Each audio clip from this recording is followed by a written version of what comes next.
And now आप देख रहे हैं रेसलमैनिक्स एंड सब्सक्राइब करना तो बनता है। तो शो की धमाकेदार स्टार्टिंग होती है एक लैकलस्टर इंट्रो से, जो इतना इफेक्टिव नहीं लगा हर बार की तरह। WWE का न्यू देन नाउ फॉरएवर वाला थीम सॉन्ग भी हमें देखने को मिला, मतलब नए नए ग्राफिक्स। फिर हमें ट्रिपल एच आकर चीजों को किक ऑफ करते हुए नजर आते हैं। एंड आज अजीब सी बात हुई, उन्होंने देखो स्टार्टिंग तो करी लेकिन हमें कोई पायरोस देखने को नहीं मिले। शो सीधा ही स्टार्ट हो गया। बट देन हम देखते हैं नाइट का सबसे पहला match, Rhea Ripley versus Becky Lynch for the women's world championship. Notice करने वाली बात ये थी कि आज रिंग के बीच में लोगन पॉल का प्राइम लोगो लगा हुआ था, जो काफी अजीब लग रहा था। हमने new camera angles, 8K camera देखा एंड एक न्यू इंट्रोडक्शन स्टाइल भी हमें देखने को मिली। Now back to the match. यह ज्यादा कुछ बताने के लिए हुआ नहीं, जितना एपिक इन दोनों के बीच का प्रोमो था उस हिसाब से मैच तो जरा भी अच्छा नहीं हुआ। बट इन दी एंड हमारी मामी सब कुछ रैप अप करने में कामयाब हुई। डबल रिपटाइड लगाकर वो अपने टाइटल को रिटेन कर लेती है, जैसा हमने एक्सपेक्ट किया था। नेक्स्ट हमें 6 पैक टैग टीम मैच देखने को मिलता है for the undisputed tag team championships के लिए, जहां पर एक जगह रॉ की चैंपियनशिप लटकी हुई थी और एक जगह स्मैकडाउन की। मतलब आप अलग अलग भी उन्हें रिटेन कर सकते हो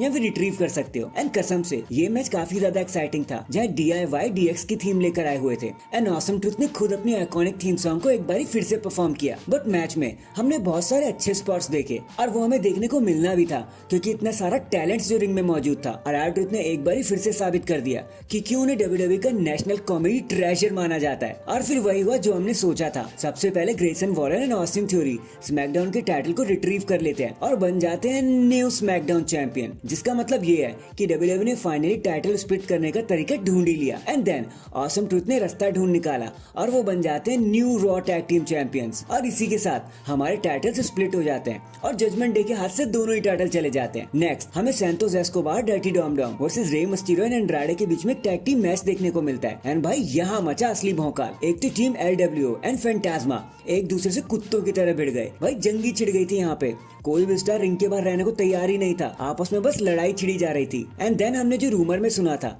वो सच होता हुआ नजर भी आया, जब Dom Dom and Santos Rey Mysterio पे भारी पड़ रहे थे तो रे मिस्टीरियो की हेल्प करने केएलसी वहाँ पर आ जाते हैं, जो उनकी जीतने में मदद करते हैं। और एक बार फिर से बाप ने बेटे को हरा दिया, if you know what I mean. Then एक एपिक प्रोमो के बाद हमें brother versus brother Jey Uso versus Jimmy Uso के बीच में एक सिंगल्स मैच देखने को मिलता है। और आज सारे ही फैंस एक तरफा जे उसो के पीछे थे और आज तो जे उसो पूरे जोश में थे। उन्होंने जिमी उसो को एंट्रेंस भी लेने का मौका नहीं दिया, पहले ही जाकर उन पे सुसाइड डाइव लगा दी और अटैक करने लगे। एंड ट्रस्ट मी, कुछ भी एपिक नहीं हुआ यहाँ पे बताने को कि मैं आपको बता दूं, ना तो कोई क्लोज कॉल हुए ना कोई क्लोज किकआउट्स हुए, बस एक स्पीयर एंड स्प्लैश लगाकर जे उसो अपने मैच को बड़ी आसानी से जीत जाते हैं, but in the emotional way possible. इसके बाद हमें damage control versus Bianca Blair नायोमी and Jade Cargill के बीच में एक 6 वुमेन टैग टीम मैच देखने को मिलता है। एंड यहाँ तो सीधा सीधा टीम जेड कारगिल ही जीत जाते हैं, बताने के लिए कुछ भी नहीं हुआ। नाइट का सबसे प्रिडिक्टेबल मैच तो यहीं पे था, तो ज्यादा कुछ बताने के लिए हुआ नहीं, बस इनकी एंट्रेंस थोड़ी अच्छी थी, वो जाके आप जरूर चेकआउट करना। नेक्स्ट हमें सैमी ज़ेन वर्सेस गंथर के बीच में एक इंटरकॉन्टिनेंटल चैंपियनशिप मैच देखने को मिलता है, जहां पहले तो सैमी ज़ेन को पंप अप करने चैट गेबल आते हैं, उसके बाद उनके फ्रेंड्स केविन ओवेंस भी आते हैं, जो उनको हौसला अफजाई करते हैं।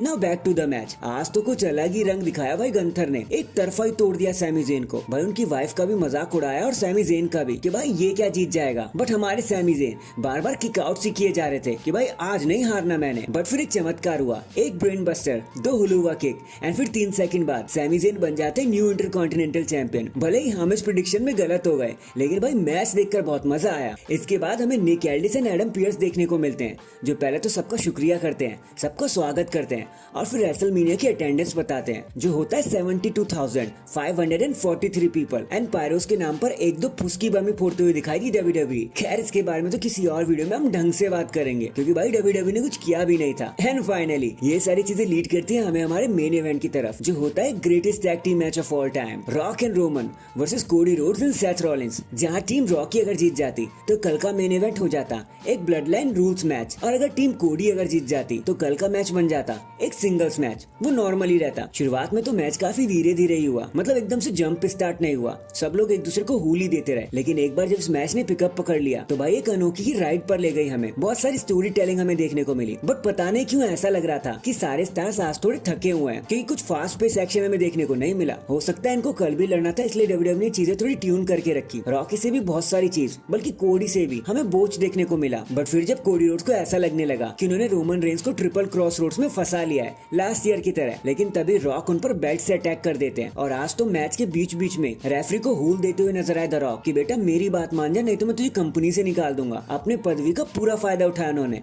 But in the and rock ने एक रॉक बॉटम लगाया, पीपल्स एल्बो लगाया आया और मैच को कम्प्लीटली जीत लिया एंड साइलेंटली बता दिया सबको कि भाई कल ब्लड लाइन रूल्स मैच के लिए तैयार रहना, भाई हम कहीं नहीं जाने वाले। एंड डैंग, इसी जोरदार मार एंड मायूसी के साथ हमारी नाइट 1 रेसलमेनिया यहीं पे खत्म हो जाती है। तो शो की धमाकेदार स्टार्टिंग होती है the return of Stephanie McMahon, जो सबका वेलकम करती है और कहते हैं कि ये रेसलमेनिया मेरे दिल के सबसे ज्यादा करीब है, क्योंकि ये रेसलमेनिया मेरे पति ट्रिपल एच का पहला प्रोड्यूस किया जाने वाला रेसलमेनिया है। एंड देन एक स्पार्क के साथ हमें नाइट 1 का आगाज देखने को मिलता है। बट आज क्या ही एंट्रेंस ली Drew McIntyre and Seth Rollins ने, कसम से मजा ही आ गया। और ये पहला मैच था for the world heavyweight championship. Match की स्टार्टिंग होती है क्लेमोर किक से। हमें लगा कि सेथ गए, लेकिन वो किक आउट कर देते हैं और भाई साहब क्या ही मजेदार मैच हुआ ये, किक आउट पर किक आउट, क्लोज कॉल्स पर क्लोज कॉल्स। और फिर तो क्या गजब इस मैच ने स्पीड पकड़ ली। दिस इज ऑसम के चैंट इन्हें पहले ही सेकंड में मिल गए। नाइट 1 में तो तरस गए थे दिस इज ऑसम का चैंट लेने, और यहाँ तो शुरुआत से ही ऐसा माहौल था। ड्रू मैकिंटायर क्लेमोर पर क्लेमोर ठोके जा रहे थे, सेथ रॉलिंस किक आउट पर किक आउट किए जा रहे थे, जब तक वो फाइनल क्लेमोर किक नहीं खा लेते, जिसके बाद ड्रू मैकिंटायर बन जाते हैं न्यू वर्ल्ड हैवीवेट चैंपियन। वो काफी ज्यादा इमोशनल हो जाते हैं, इवन सेथ भी वहाँ पर इमोशनल हो जाते हैं और ड्रू मैकिंटायर को थम्स अप करते हैं। ड्रू मैकिंटायर सीएम पंक के पास चले जाते हैं, पोक करने लगते हैं कि तूने देखा मैंने सब जीत लिया, अब तुम्हारा मुंह हमेशा के लिए बंद हो गया। फिर वो अनाउंस टेबल पर ऊपर चढ़ जाते हैं। फिर हम देखते हैं कि ड्रू मैकिंटायर अपने टाइटल को ग्लोट कर रहे होते हैं। सीएम पंक अपना ब्रेस उतारते हैं और ड्रू मैकिंटायर पर अटैक करने लगते हैं, उन्हें मारने लगते हैं और पूरी तरीके से धाराशायी कर देते हैं। और इसी चीज का मौका देखकर वहां पर कौन आ जाता है, डेमियन प्रीस्ट, जो अपने मनी इन द बैंक को कैश इन कर देते हैं। और बस फिर क्या था, एक चॉक स्लैम लगाकर 1 2 3 डेमियन प्रीस्ट बन जाते हैं न्यू वर्ल्ड हैवीवेट चैंपियन। जिसके बाद वो अपनी टीम के साथ एंजॉय करते हुए नजर आते हैं और ड्रू मैकिंटायर सीएम पंक को देखकर रोने लगते हैं कि भाई आज भी काम खराब हो गया। नेक्स्ट हमें स्नूप डॉग देखने को मिलते हैं, जो कमेंट्री करने के लिए वहां पर आते हैं। फिर हमें द रिटर्न ऑफ बबा रे डडली देखने को मिलता है, जो होते हैं अगले मैच के लिए special guest referee. Philadelphia street fight the final testament versus team Bobby. और कसम से क्या ही टक्कर लेने वाला मैच था ये, एक दूसरे पे चढ़ गए थे भाई ये लोग। मजा ही आ गया पूरे स्टेडियम को, ऐसा लग रहा था जैसे आज पूरा स्टेडियम जागा हुआ है कि भैया मजा कर देना आप तो। और ये सब किसकी वजह से हुआ, सिर्फ बबा रे डडली की वजह से, क्योंकि वो फिलाडेल्फिया के ही हैं, तो उन्होंने काफी ज्यादा मजा दिला दिया। टेबल्स पर टेबल्स की लाइन ही लगा दी, but in the end super splash on the table लगाकर टीम बॉबी को विक्ट्री मिल जाती है। देखो हमारी प्रिडिक्शन एक तो गलत हो गई, लेकिन मैच देखने में मजा आ गया, तो हु केयर्स। इसके बाद हमें एजे स्टाइल वर्सेस एले नाइट के बीच में एक सिंगल्स मैच देखने को मिलता है। एंड यहाँ पर बताने के लिए ज्यादा कुछ नहीं है, बट हाँ एजे स्टाइल को एक न्यू थीम सॉन्ग मिली, उसे देखकर मजा आया। स्लिम जिम ने इस मैच को प्रोड्यूस कर रखा था and in the end BFT लगाकर as expected LA Knight match को जीत जाते हैं। बताने के लिए कुछ हुआ भी नहीं था। नेक्स्ट हमें हॉल ऑफ फेम सेरेमनी देखने को मिलती है, जहाँ होते हैं US Express, Muhammad Ali, the Rock की grandmother, Bull, Thunderbolt and the wise man Paul Heyman, और बस सब इनको एक्नॉलेज करते हैं। Next for the United States championship एक triple threat match, Logan Paul versus Randy Orton versus Kevin Owens, जहां Logan Paul पहले तो मस्त प्राइम टैंक पर एंट्रेंस मारते हैं, उसके बाद केविन ओवेंस रेंडी ऑर्टन को गोल्फ कार्ट पर लेके एंट्रेंस कराते हैं, जो काफी फनी लग रहा था। बट फिर मैच स्टार्ट हो जाता है एंड ऑर्टन एंड केविन मिलकर लोगन पॉल की बैंड बजा देते हैं। और भाई साहब नाइट 1 की टक्कर में नाइट 2 काफी ज्यादा बेटर था। हर मैच दिस इज ऑसम का चैंट लिए जा रहा था। On top of that KSI को टेबल पर आरकेओ भी खाना पड़ता है। बट इन दी एंड जैसा कि मैंने आपको बताया ही था, लोगन पॉल हारने वाले नहीं थे, तो लोगन पॉल केविन ओवेंस के ऊपर अपना स्प्लैश लगा देते हैं, पिन करने में कामयाब हो जाते हैं और अपने टाइटल को रिटेन कर लेते हैं। फिर कुछ एडवर्टीजमेंट के बाद हमें देखने को मिलता है एक वुमेन्स चैंपियनशिप मैच, बेली वर्सेस इयो स्काई। एंड यहाँ पर बताने के लिए कुछ भी खास नहीं था, सिर्फ बेली की इजिप्शियन एंट्रेंस को छोड़कर बाकी सारी चीजें नॉर्मल थी। पूरा स्टेडियम बेली के पीछे ही पड़ा हुआ था। एंड इन दी एंड एक एल्बो ड्रॉप लगाकर